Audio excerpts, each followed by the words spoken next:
오늘 우리에게 주시는 하나님 말씀 마가복음 4장 10절에서 20절 말씀입니다. 신약성경 마가복음 4장 10절에서 20절 말씀 한 절씩 교독을 하시겠습니다.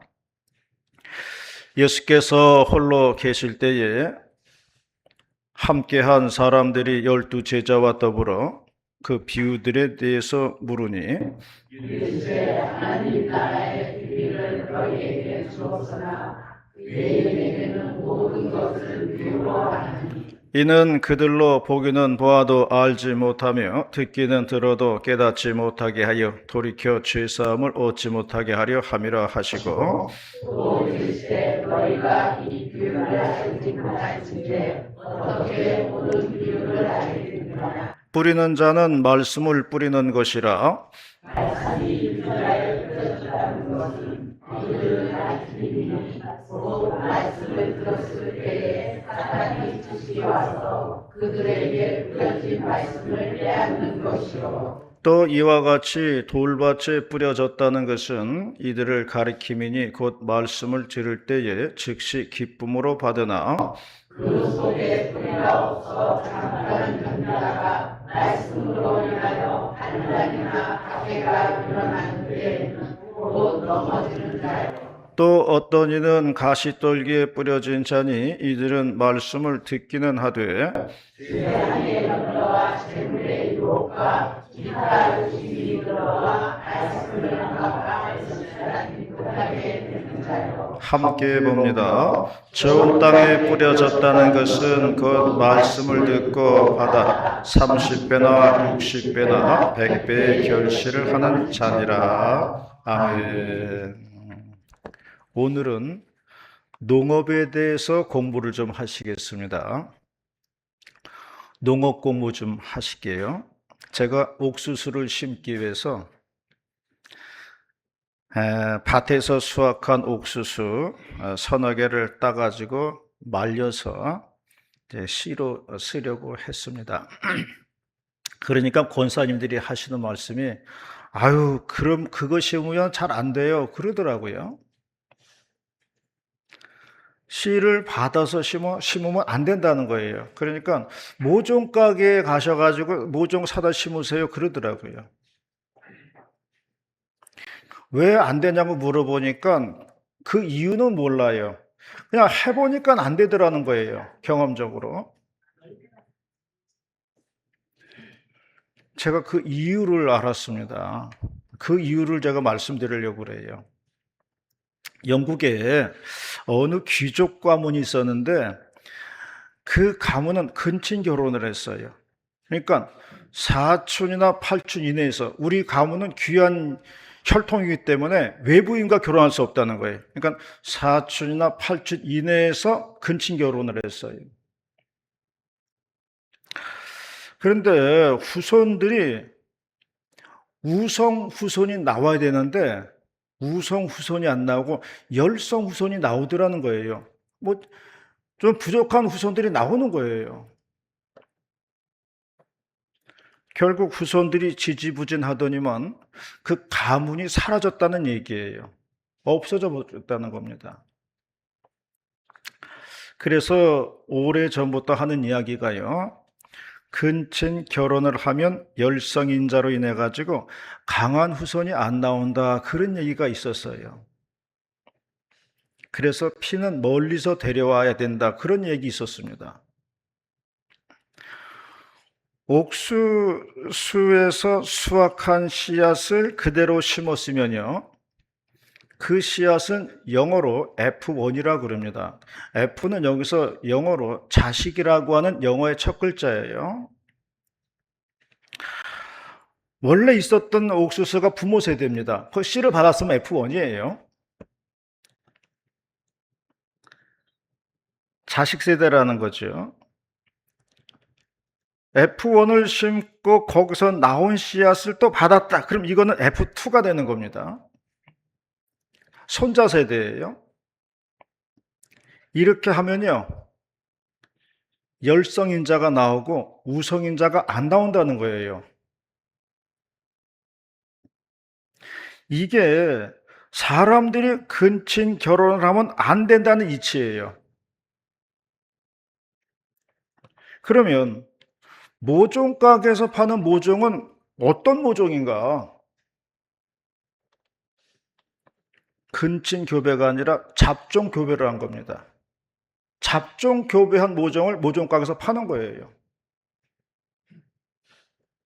멀리서 데려오는 게 잡종 교배예요. 이렇게 잡종 교배를 해야 강해진다는 거예요. 그래서 잡종 교배를 한 그 옥수수를 보면요, 모종 사다가 심은 거 보면요, 알들이 고르게 박혀 있잖아요. 그리고 크기도 일정해요. 그리고 깨끗해요. 그걸 알 수가 있을 거예요. 그러나 우리가 F1 심고 F2 받아가지고 심으면요, 옥수수가 알도 듬성듬성 막 나 있고요, 일정하지가 않아요. 수확도 작다 이겁니다. 그래서 잡종 교배를 한 것을 모종 가게에서 사다가 심으라고 그런 얘기를 한 거예요.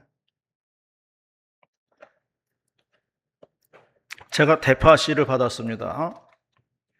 그리고 그 씨를 밭에다가 뿌렸습니다. F1을 심은 거예요. F1을 뿌린 거예요. 분명히 잘 안 될 거예요. 그러나 저는 상관없어요. 우리 뭐 내다 팔 게 아니니까 대파 비슷하게 나오면 그냥 뽑아 먹으면 되는 거예요. 예전에 이제 삼보교회에서 장로님으로 계시던 분이 있었어요. 지금 은퇴하셨습니다만 그 분이 그런 말씀 하시는 거였어요. 예전에 통일벼를 심었다는 거예요. 통일벼는 박정희 대통령이 왜 우리는 쌀밥 먹기 이렇게 힘드냐 그래가지고 증산 정책을 그때 펼쳤습니다. 그래가지고 그때 전국의 황무지를 갈아엎어가지고 논으로 만들었어요.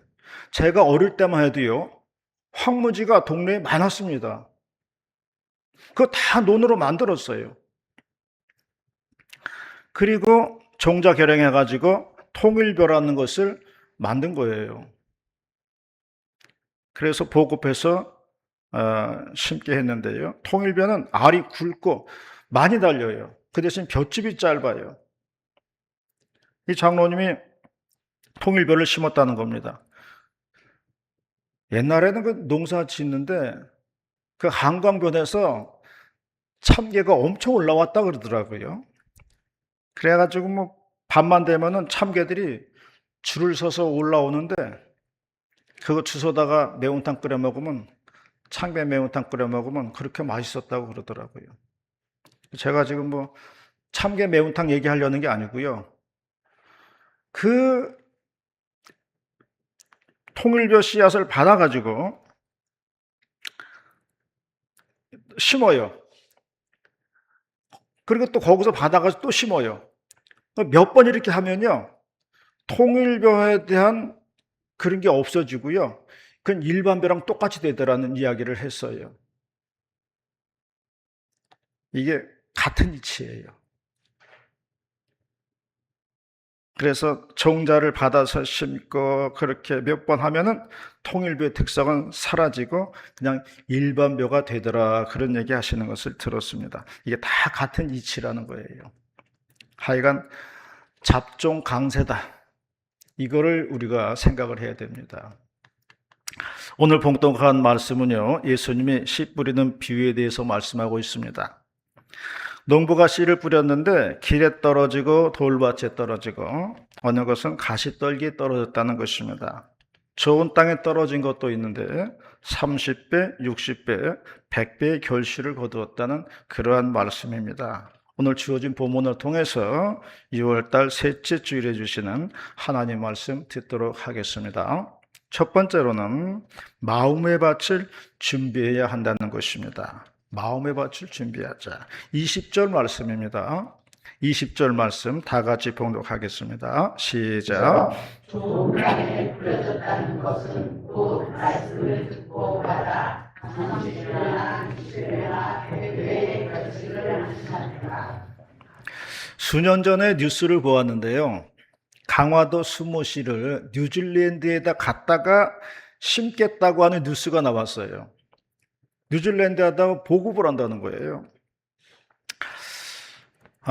그 뉴스 보고서요, 제가 저거 잘못됐다고 생각을 했어요. 왜냐하면 제가 그 전에 들은 얘기가 있었어요. 어떤 분이 수모씨를 갖다가 충청도에다 갖다 심었다는 거예요. 그런데 뿌리는 안 생기고, 강화도 수모처럼 뿌리가 생겨야 되는데 수모는 안 생기고 잎사귀만 위로 그렇게 아주 무성하게 자라더라는 거예요. 그러니까 수모가 딴 데는 안 된다는 거예요. 그래서 그게 지역 특산품이라는 겁니다. 그 지역에서만 나는 거예요. 식물에 맞는 토양과 날씨와 환경이 맞아야만 그게 나온다는 거예요. 땅이 다르면요, 나올 수가 없다는 거예요. 그러므로 우리가 하나님 말씀의 받음에 있어서요, 좋은 마음의 밭이 있어야 한다는 것입니다. 그래서 이사야 선지자나 예레미야 선지자가 하신 말씀이 너희 묵은 땅을 기경하라는 거예요. 이 말씀은 우리가 뭐 삽들고 나가서 땅 파라는 이야기가 아니에요. 우리의 굳어진 마음의 땅을 갈아엎어야 된다는 그런 말씀이에요. 제가 언젠가 땅 파기 귀찮아가지고 그냥 위에다 심어본 적이 있어요. 뭐 딱딱하지도 않더라고요. 부드러워요. 그래서 심어도 될 것 같아요. 그래서 그냥 심었더니 잘 자라질 않더라고요. 그래서 말씀이 생각이 났습니다. 묵은 땅을 기경하라는 말씀이 생각이 났어요. 마찬가지로 우리에게서 하나님의 말씀이 잘 정착이 되고 뿌리를 내리려고 한다면 우리의 마음의 땅을 기경해야 된다 하는 그런 말씀을 하고 있는 것입니다. 영어 교육은요, 무조건 조기 교육이에요. 두말할 필요가 없어요. 나는 왜 우리가 영어를 못하는가를 생각해 보았어요. 왜 영어를 오랫동안 배웠는데 영어를 못해요, 우리는? 왜 그럴까 생각해 봤어요. 물론 우리 머리가 나빠서 그럴 수도 있어요. 그런데요, 성인들이 영어를 못하는 이유는 이거예요. 이미 모국어가 들어왔어요. 모국어가 들어와서 마음속에 자리를 잡고 있으면요, 제2 외국어가 들어와서 자리 잡기가 어려운 거예요. 이미 한국어가 마음속에 들어왔어요. 내 마음속에 딱 차 있어요. 정착이 됐어요. 그 다음에 외국어를 배우려고 하면은 그게 안 된다는 거예요.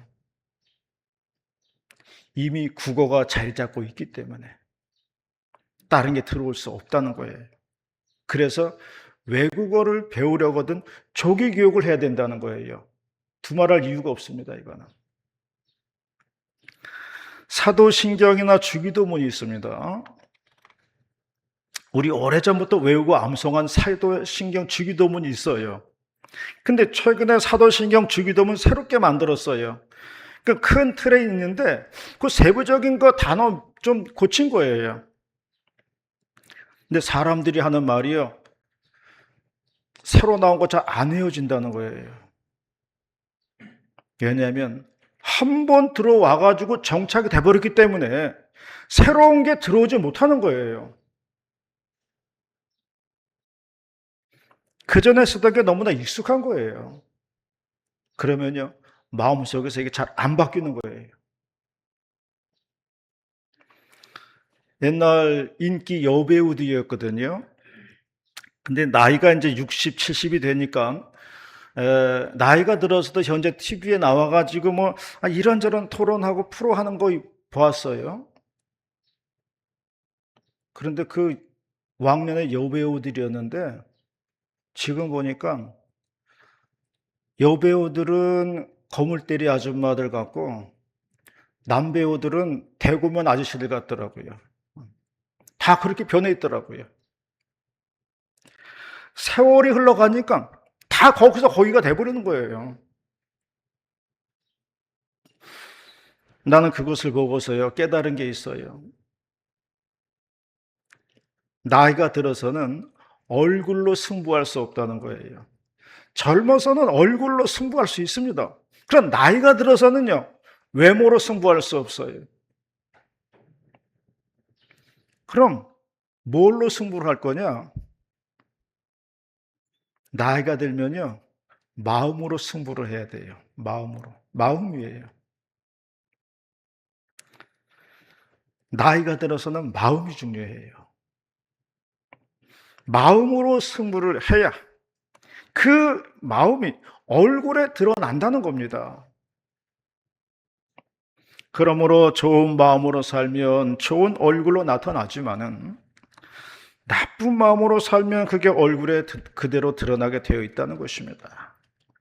그러므로 중요한 것은 우리의 마음밭이 좋아야 된다. 그런 말씀을 하고 있는 것입니다. 그러면 어떻게 우리가 좋은 마음의 밭을 준비할 수 있는가? 대답은요, 어린아이와 같아야 된다는 거예요. 예수님께서 제자들 앞에다가 어린아이 한 명 데려다 놓고 말씀하셨어요. 이 어린아이와 같이 되지 아니하면은 천국에 들어갈 수가 없노라. 그렇게 말씀하셨어요. 그러므로 어린아이와 같이 자신을 낮추는 자, 그가 천국에서는 큰 자다라고 말씀을 하신 겁니다. 마태복음 5장에는 말씀했습니다. 마음이 청결한 자는 복이 있나니 그들이 하나님을 볼 것이라고 말씀을 했습니다. 그러므로 좋은 땅을 준비한다는 것은 우리의 마음을 낮추고 우리의 마음을 순수하게 갖는 것이라고 말씀을 한 겁니다. 이러한 마음을 갖는 우리 모두가 다 되시기를 바라겠습니다. 두 번째로 말씀하는 것은 생명력 있는 말씀의 씨앗이 뿌려져야 된다는 것입니다. 말씀의 씨앗이 뿌려져야 된다 말씀하고 있습니다. 13절과 14절 말씀입니다. 13절과 14절 말씀 시작. 또 이르시되 너희가 이 비유를 알지 못할진대 어떻게 모두 비유를 알겠느냐. 듣는 자는 말씀을 듣는 것이라. 어릴 적에 시루에다가 콩나물을 키워본 적이 있거든요. 집에서. 커다란 시루를 갖다가 거기 이제 콩을 잔뜩 집어넣고요. 큰 다라에다가 산발이 탁 하나 걸쳐놔요. 그리고 시루를 올려놓습니다. 그리고 생각날 때마다 물을 한 바가지씩 부어 주었습니다. 그러면 밑에 있는 다라로 물이 쏴 하고 다 빠져버려요. 뭐 물 주는 건 정해져 있지 않아요. 그냥 생각날 때마다 한 바가지씩 부으면 돼요. 그럼 밑으로 물이 다 빠져요. 그런데 신기하게도요, 며칠 지나면요, 콩나물이 자라는 것을 볼 수가 있어요. 밑 빠진 덕에 물 붓기 같은데, 콩나물은 자란다는 것입니다. 이 교육학에서는요, 교육이 이와 같다고 그렇게 이야기를 해요. 다 잊어먹는 것 같은데, 몇 개 남아있는 게 그 사람을 발전시킨다는 겁니다. 그러므로 생명이 있다면 자라게 되어 있다는 것이에요. 그리고 생명 있는 씨앗은 하나님의 말씀이라는 것을 이야기하고 있습니다. 예전에 관내에 있는 어느 교회에 작은 시골 교회에 설교하러 간 적이 있었어요. 설교를 다 마치고 이제 몇 분의 교인들과 함께 식사를 한 적이 있거든요. 어느 안수 집사님이 저한테 그렇게 이야기를 하더라고요. 자기 집에 딸이 둘이 있는데 그 교회 나와가지고 이제 이런저런 봉사를 하고 있다는 거예요. 그런데 한 가지 고민이 있다는 건데, 고민이 뭐냐면 딸들이 이제 장성해가지고 결혼할 때가 됐는데, 그래서 남자를 만나야 되는데 시골 교회다 보니까 남자 청년이 없는 거예요. 그래서 도시의 큰 교회를 다니면은 거기는 뭐 젊은 청년들도 많이 있을 것이고, 거기서 좀 좋은 남자 하나 골라가지고 사귀면은 또 잘 될 텐데, 시골 교회를 섬기다 보니까 그런 남자를 만날 기회가 없습니다. 그게 안타깝습니다. 그러더라고요. 그 말을 듣고 보니까 나도 대답할 말이 없더라고요. 그 딸 가진 아버지로서 충분히 그런 고민할 만하잖아요. 그래서 그때는 대답을 못했던 것 같아요. 근데 지금 물어보면요, 지금 나한테 그런 거 물어보면요, 지금 대답할 수 있을 것 같아요. 뭐라고 대답하냐면요, 사람 만나는 인연이라고 하는 것은 하나님이 정하신다는 겁니다. 어디에 있든 어떻게 있든지 간에 하나님이 정해놓으신 인연의 끈은 반드시 만나게 되어 있다는 거예요. 그가 시골에 있든 도시에 있든 어디든지 간에 하나님이 정해놓으신 거라면 되게 돼 있어요. 결국 하나님의 선택이 있어야 한다는 것입니다. 하나님의 점지하심이 있어야 된다는 거예요. 하나님의 선택과 점지하심이 있을 때 역사는 이루어진다는 것을 말씀하고 있습니다. 오늘 본문에서는요, 말씀의 씨앗에 대한 많은 방해 요소들을 말하고 있어요. 말씀의 씨앗을 뿌렸는데 길가에 떨어져 가지고 사탄이 말씀을 빼앗았고, 돌밭에 떨어졌는데 뿌리가 내리지 않아 가지고 핍박과 환란이 임하면 넘어지는 자라고 있고, 가시의 떨기에 뿌려진 것이 있는데 세상의 염려와 유혹과 욕심 때문에 결실하지 못하는 자가 있다고 했습니다. 그러므로 생명의 말씀이 들어왔을 때에 많은 방해 요소가 있다는 것을 말씀하고 있습니다. 그러므로 여기에서 말씀하는 것은요, 하나님의 선택된 자가 있다는 걸 얘기하는 거예요. 생명의 말씀을 받은 다음에 뿌리를 내리고 줄기가 자라고 꽃이 피고 열매를 맺는 자가 있다는 거예요. 그래서 그들을 가리켜서 성도라고 이야기한다. 그 말씀을 하고 있는 겁니다. 제가 어느 기고문을 읽게 되었는데요. 이분은 이단을 연구하는 분이에요. 이분은 여호와의 증인 2세를 청소년을 만난 적이 있다는 겁니다. 태어나 보니까 여호와의 증인이에요. 자기 의지와는 상관이 없어요. 그래서 그냥 여호와의 증인이 되었어요. 어릴 때는 그냥 부모 따라가지고 아무 생각 없이 다녔어요. 그런데 20살 청년이 되면서 갈등이 생기는 겁니다. 피를 먹지 말라는 교리 때문에 친구들하고 같이 순대 먹으면서 놀 수가 없어요. 그 세상 정부가 사탄의 세력이라 그래가지고 그런 교리 때문에 태극기에 대한 경례를 할 수 없다는 겁니다. 그래서 학교에서 태극기에 대한 경례를 해야 되는데 이거 뭐 할 수도 없고 안 할 수도 없고 그래가지고 뭐 그냥 가슴은 그냥 이렇게 만지작거리는 그런 신용만 하고 그랬다고 그래요. 이런 문제와 갈등을 겪다가 결국 집을 나와가지고 혼자 살게 되었다는 이야기입니다. 하나님의 교회 2세들 그리고 통일교 2세들도 이런 고민과 방황을 하게 된다는 것입니다. 자, 그러면요. 그거를 읽고서요. 그럼 우리의 자녀들은 어떨까요? 우리의 자녀들은 그런 고민 안 할까요? 우리의 자녀들도 그런 고민이 다 있다는 거예요. 중고등학교 때까지는 그냥 부모님 따라 그냥 잘 나와요. 고분고분하게. 그러나 20살 성인이 되면서부터는요, 생각이 달라지는 겁니다. 나는 믿어지지도 않는데 부모님 믿는다고 해서 내가 무작정 따라 나와야 되냐는 거예요.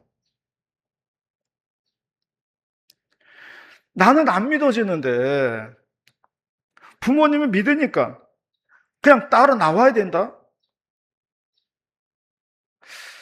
이거는 믿음이 지극한 게 아니라 효심이 지극한 거예요. 물론 뭐 앞에서 얘기한 것처럼 콩나물시루 얘기한 것처럼 막 듣다 보면은 믿음이 생길 수가 있다. 그렇게 이야기할 수도 있어요. 그러나 가장 중요한 건 뭐냐면은 하나님의 선택이 있어야 된다는 거예요. 하나님이 불러주셔야 돼요.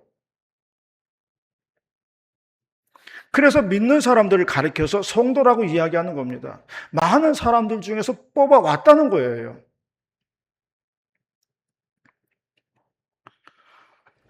하나님께서 뽑으사 자기 백성으로 만드셨다는 말이 성도라는 말입니다. 이렇게 하나님께서 임하시는 시점이 있어야 된다는 거예요. 그럴 때 그가 성도가 된다는 이야기입니다.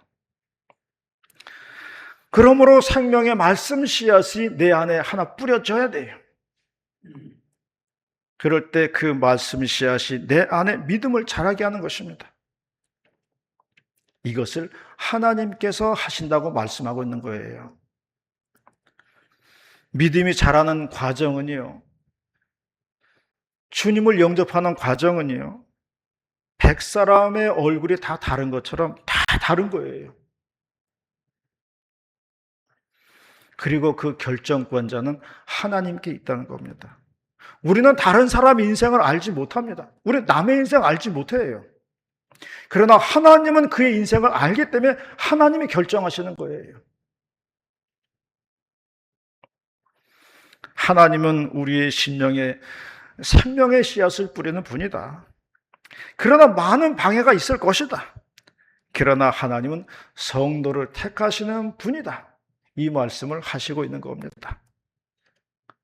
오늘도 귀한 성도님들이 다 되시기를 바라겠습니다. 마지막 세 번째로 말씀하는 것은요, 선한 영향력이 필요하다 말씀하는 겁니다. 선한 영향력이 있어야 한다는 거예요. 소는 풀을 먹습니다.